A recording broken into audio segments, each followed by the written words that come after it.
they are at the moment facing a real crisis. Meghan and Harry's crisis, completely of their own making, is they have no major projects, no major money earners. And so they're more desperate than ever. Meghan herself. And Meghan herself. In the months before she met Harry, was setting up the implosion of the Sussexes.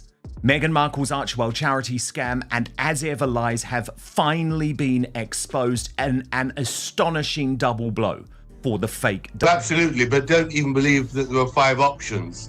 What you really saw were Harry's and Meghan's fantasy narrative, which they call the truth. He is hoping that she's going to become a billionaire of all of this, which again is total insanity. I think the woman's expectations are so unrealistic. Stop everything right now, because what Tom Bower just exposed about Meghan Markle's supposed 2026 money meltdown is the kind of news her PR circle definitely does not want getting out. I predicted it in the book, but even I would not have thought it'd be that accelerated. I think personally, they've separated their professional lives, but I think what's really a great problem for them now, as of in the last few weeks, is that Meghan has got no real income anymore. She's finished. Right. The Netflix series is over. There's no great podcast. They don't generate any money. And I don't see where she is going from here. I think she has a major problem. And I think as of this week, the signal for her great problem.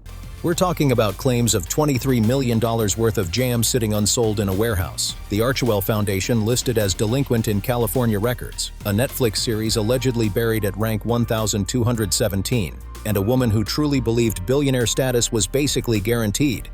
Tom Bower has a reputation for calling things early, and supporters say he rarely misses. Now he's pointing toward how this whole situation could end, and it's something people need to hear. It was a Channel 5 investigation as to the state of the Sussexes' finances. Now, we know they didn't move to a 2-bedroom cottage somewhere in the middle of nowhere. They're living in quite a large mansion in Montecito. And one of the things that Prince Harry made very public when he left the royal family, one of the things that he was quite disgruntled about was the fact that his father basically cut him off financially. So really, they were in a state where they had to make a lot of money, and a lot of money fast. He blundered in a video and said, the Netflix deal was an idea that was pitched to him. Well, I do think the Sussex overdrive is unbelievable. Stick with this story, because the deeper you go, the heavier it feels, and the picture gets more intense before anything clears up. Here's where many people get it twisted. They see Harry and Meghan and assume they're still sitting on endless piles of cash, living carefree, so none of this matters.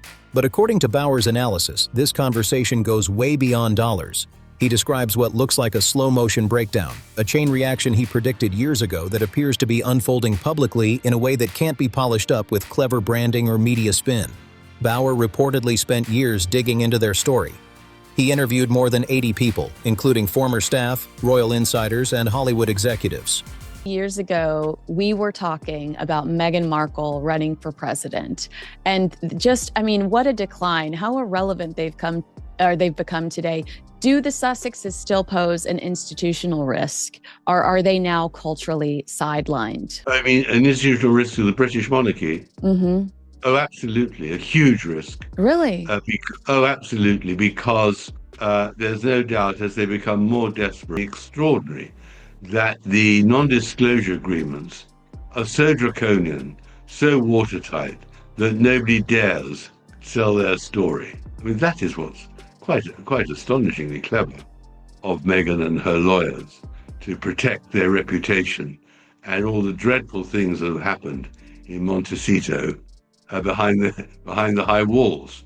But my book reveals a bit more about that, my future book. But that's a teaser. I do think the problem with Meghan is that she never actually says anything in interviews. It is so carefully controlled, so carefully chosen what she's going to say, that she says really pretty well nothing. Now, is it because she's got nothing to say, or is it because she's fearful that if she did move off the benign script, she would actually get into real trouble? I think it's the latter. She's clever enough to know that to retain her mystery and status, she should reveal nothing about herself. The image that formed was dramatic. Huge ambition, carefully crafted for the spotlight, crashing straight into harsh reality.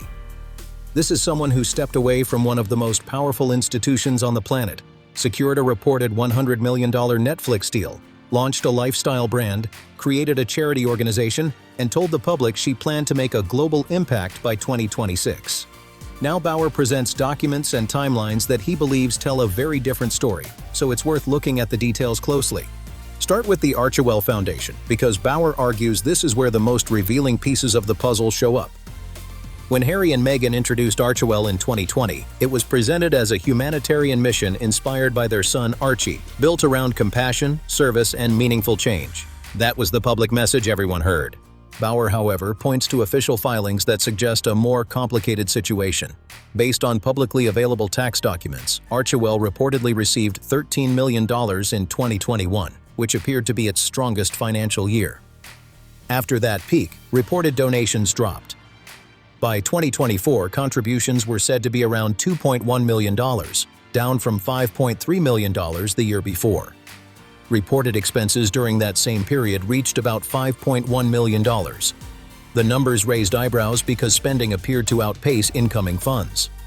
This revealed how catastrophically bad things are going for Harry and Meghan. Archewell is essentially done. Any aspect of their charity has essentially collapsed completely, and it's been revealed for what it really always was, which is a publicity stunt. They were completely and utterly willing to throw aside the people they were supposed to help, and now we have the situation where it's all their art. It's just artifice. It's just there for show. And Harry and Meghan just don't have a lot of hope going into 2026. Want to get into the details of this, Brittany, because the details here matter, given that everything Harry and Meghan do is topspin, trying to convince the world, and very often the mainstream media are sucked in, that everything's okay, but it's really not. And the first revelation in regards to Archewell is that the charity is down to just 2 staffers. Not Harry and Meghan, and she didn't want to play second fiddle. That is so true. Another detail Bauer highlights involves how expenses were distributed. Of that reported $5.1 million, about $1.25 million was directed toward charitable programs, while the remaining funds reportedly covered salaries, security, travel, and administrative operations. Security costs alone were estimated by some reports to approach $2 million annually, which is a large outflow connected to a nonprofit structure. Bauer has argued that Archewell did not operate like a traditional charity model. Instead, he suggests it functioned more like a centralized system for managing large-scale earnings and organizational expenses. Financial structures like this are not unusual among wealthy public figures, and they are not automatically improper. But Bauer believes the scale and timing make the situation stand out. Staffing changes added more questions. At one stage, Archewell reportedly had about 5 employees. By late 2024, that number had dropped sharply, with several team members departing during what was described as a restructuring phase. Some reports claimed individuals were informed the charity might shut down, though later statements suggested a reorganization instead. Around the same period, the foundation's website was temporarily taken offline, while the group shifted branding toward Archewell Philanthropies, creating even more public curiosity about what was really happening behind the scenes. Tom Bauer describes this kind of damage control as a repeating pattern. When problems pop up, the narrative shifts, websites suddenly vanish, spokespeople step in with polished statements, and the hope is that the public simply loses interest. But people are watching closely now, and the scrutiny is stronger than ever. Official records show that the state of California issued a delinquency notice connected to Archewell's filings. That label means required paperwork was not submitted properly, and during that period, the organization was not cleared to raise or distribute funds. For a foundation presented as an international humanitarian force, that is far more serious than a minor clerical slip. Situations like that raise compliance concerns and invite uncomfortable questions about oversight and management. Now shift to as ever, because if Archewell looks like a slow unraveling, this brand faced a very loud setback. Bauer previously warned that Meghan's commercial strategy appeared driven more by image than long-term business structure. Sales data shared online fueled even more debate. When As Ever launched in April 2024, headlines exploded with claims that Meghan's jam sells out in hours. Publicity moved fast and the story spread everywhere, creating the impression of instant success. But online retail trackers and customer card estimates led some observers to question how much stock was truly moving. Independent estimates suggested inventory levels that appeared far larger than early reports implied, leading critics to wonder whether early scarcity created a rush that did not last.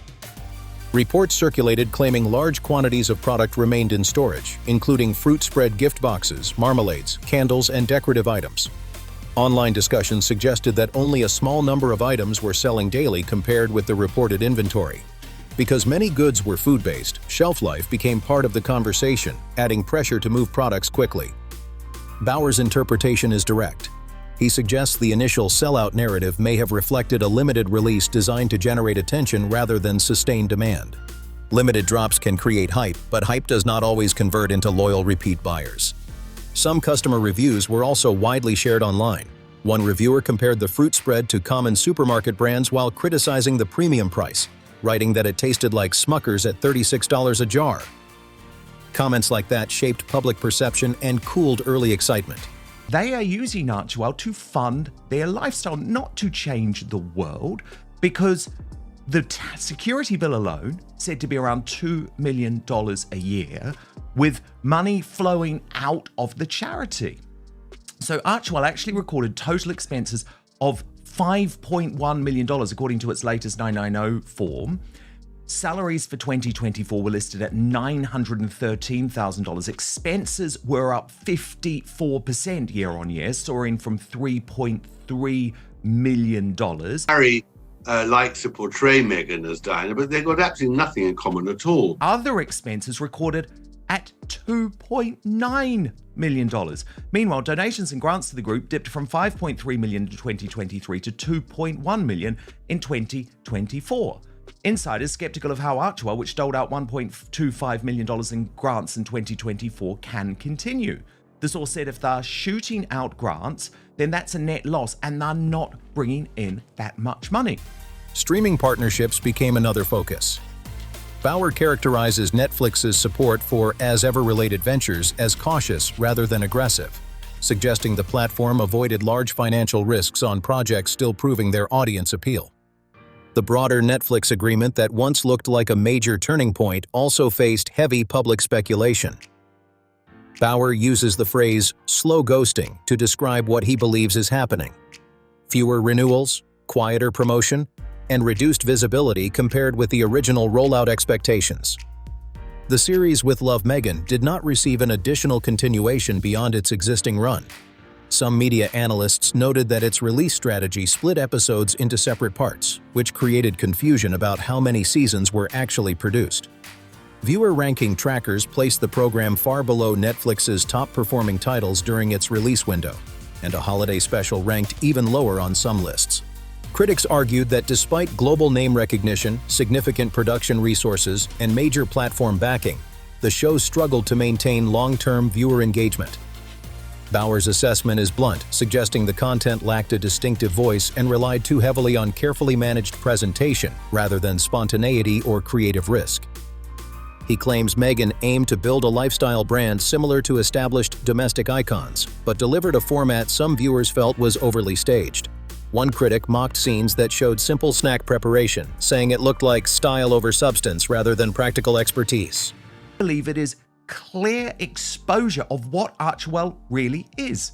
A PR project, nothing more. It's disgusting. It really is, Dan. And one of the things is that Harry and Meghan have always said service is universal. They're going to be doing charity in the States and all these things.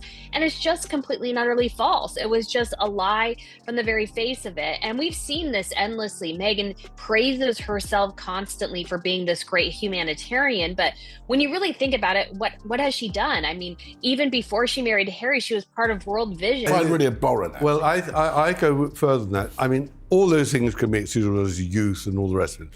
But the support of Meghan in her full story about the conversation, which was banter, and I know that from first hand, and was really inconsequential, to support that That was his act of folly, because he was already a grown man at that stage. He knew the consequence of it. He was pretty grown when... The problem lies is the fact that Harry and Meghan, when they do have a camera in front of them and when they are in a position to communicate with the public, they're not promoting that charity. They're typically complaining about what's going on in their lives or what happened 4 years ago. So people don't know that there's an opportunity there to collaborate with them and make the world a better place with their charity. Crew members interviewed by Bauer reportedly said on-camera image control sometimes overshadowed natural interaction. Attention to lighting, angles, and appearance became a frequent focus, which some felt reduced the relaxed tone lifestyle audiences usually prefer. The final product, according to those critiques, felt more like a performance than an inviting personal space. Tom Bauer's take is blunt and unapologetic.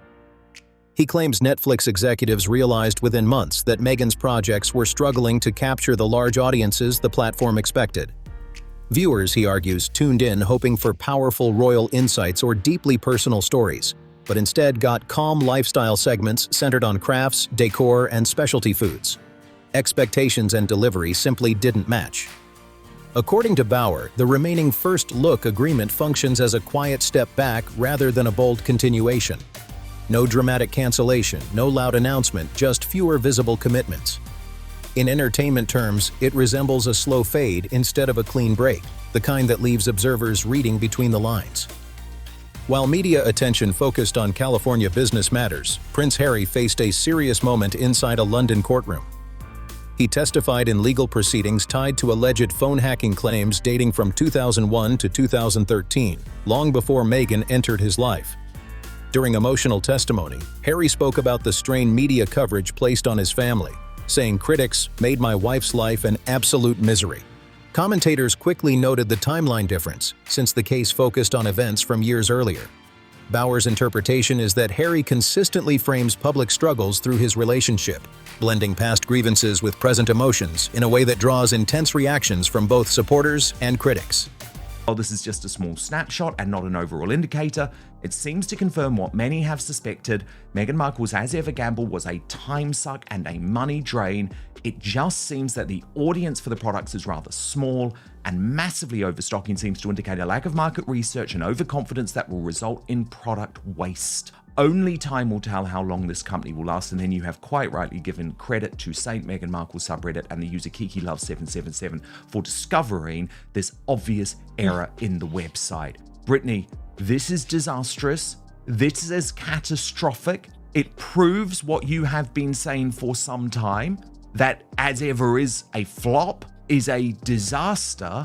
But the fact that this has been allowed to happen, Brittany, shows you what a shoddy, substandard, amateur hour business Meghan is running. I'm hearing that they have huge financial problems. That you know, they are eating into capital, and that they've sort of, to an extent, been for much of their marriage into some capital, and also he doesn't have that amount of money. People seem to think that because he's the king's son, he's rolling in money. He never was. I mean, in terms of Jeff Bezos or Bill Gates, he's poverty stricken, but they have financial problems. And a part of those financial problems are that Netflix is not funding the manufacture of the produce. The way Harry and Meghan presented the deal was that they would be partners with Netflix. Courtroom observers reported tense exchanges as legal questioning grew sharper. At several points, the presiding judge reminded Harry to focus on answering directly rather than debating attorneys. Moments like that drew headlines, as royal proceedings rarely show such visible friction inside a formal court setting. Meghan did not attend those hearings in person, remaining in California during the proceedings. Media outlets highlighted the contrast between Harry's emotional testimony and Meghan's ongoing public communications and social media activity back home, fueling more online debate about public image and private strain. Bauer has long argued that Harry's decisions are his own responsibility, yet he believes the public optics from that moment captured a complicated partnership dynamic. Images of a prince under courtroom pressure while global commentary swirled created a narrative neither side could easily control. If the legal challenge ends unsuccessfully, analysts note that court costs in high-profile UK litigation can escalate quickly. Bauer's earlier projections about mounting pressures are now being revisited as financial observers re-examine long-term sustainability and spending patterns. He argues the couple's lifestyle appears structured around extremely high operating costs, requiring vast capital reserves to maintain private security, property expenses, production ventures, and staff support. Independent estimates of Harry's personal wealth remain substantial, yet far below the level needed to indefinitely fund expansive media and philanthropic ambitions without strong recurring income. Several revenue partnerships have shifted over time. Spotify concluded its deal earlier, Netflix output slowed, and product ventures faced market challenges. Fundraising strategies also drew attention, including reports of exclusive event access tied to large charitable donations, which sparked debate about branding and prestige economics. Bauer interprets such moves as signals of mounting financial pressure rather than routine celebrity fundraising. He believes reliance on premium access experiences can suggest that traditional influence channels are weakening, especially when public perception becomes more skeptical. Security arrangements remain another sensitive topic. Harry has continued legal efforts connected to protection while visiting the United Kingdom. Bauer argues those efforts may also relate to maintaining institutional relevance and preserving formal ties to royal infrastructure, though motivations remain widely debated across media coverage. Questions about family reconciliation add another layer of speculation. Public reports suggest King Charles has maintained firm boundaries regarding financial independence, despite emotional appeals referencing family unity. Palace matters remain largely private, but commentary persists about the balance between personal relationships and constitutional roles. Bauer also raises concerns about incentives created by fame, distance, and financial strain. When high-profile figures still possess insider experiences connected to globally recognized institutions, future interviews, memoirs, and speaking engagements can carry enormous commercial value. Observers note that continued storytelling keeps public interest alive even after official roles change. I've never believed that my life is open season to be commercialized by these people. To act in the public interest is to interest the public. I fundamentally reject that. Having my life, like others, commercialized in this way since I was a teenager, delving into every aspect of my private life, listening to calls, blagging flights so they could see where I was going. It was a time when everyone was in competition with each other. I mean, an institutional risk to the British monarchy? Mm-hmm. Oh, absolutely. A huge risk. Really? Absolutely, because there's no doubt as they become more desperate, financially and reputationally and seeking a purpose, they will do some very foolish things. And whatever Andrew has done, they will double the problem because they will not be controllable from London. So I do think that after Andrew, Charles and William do have this problem with the Montecito royals. Yeah. Years ago, Bauer argued that building a public identity primarily around grievance carries long-term risks.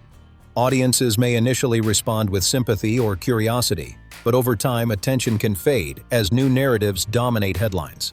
Media cycles move quickly, and public fascination rarely lasts forever. Today, critics claim the intensity surrounding the couple has cooled compared with earlier peaks. Supporters remain loyal, yet broader cultural focus appears more divided as new figures and stories fill the spotlight. Analysts describe a shift from outrage-driven coverage to quieter financial and performance evaluations. The current picture painted by critics is stark. Unsold specialty food inventory, expensive legal battles, shifting media partnerships, and nonprofit compliance scrutiny. Supporters counter that reinvention takes time and that public figures often face transitional setbacks before rebuilding successfully. Bauer maintains that documented filings, courtroom transcripts, and corporate decisions tell a story driven by measurable outcomes rather than emotional narratives. Financial statements, contract renewals, and verified records ultimately shape long-term reputations more than publicity campaigns alone. Whether that assessment proves fully accurate remains debated, but one thing is clear. The mix of celebrity, royalty, business ambition, and public accountability continues to generate intense global attention. Every development feeds a larger conversation about influence, responsibility, and the true cost of living life on a permanent world stage.